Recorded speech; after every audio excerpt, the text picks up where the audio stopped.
Floods end, but the health risk may just be beginning. Most people think the danger ends when the floodwater disappears. In reality, another threat begins.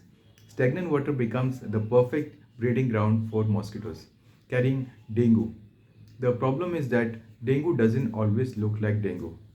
It often begins with fever, headache, severe body pain, and pain behind the eyes. These symptoms are commonly misdiagnosed for influenza or malaria. When that happens, valuable time may be lost before the correct diagnosis is made. In addition, some commonly used pain relieving medicines may not be appropriate for suspected dengue because they can increase bleeding risk. That is why every fever after flooding deserves proper medical evaluation, not assumptions.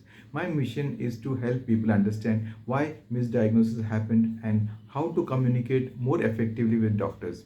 Join my free misdiagnosis masterclass and learn practical ways to become a better health advocate.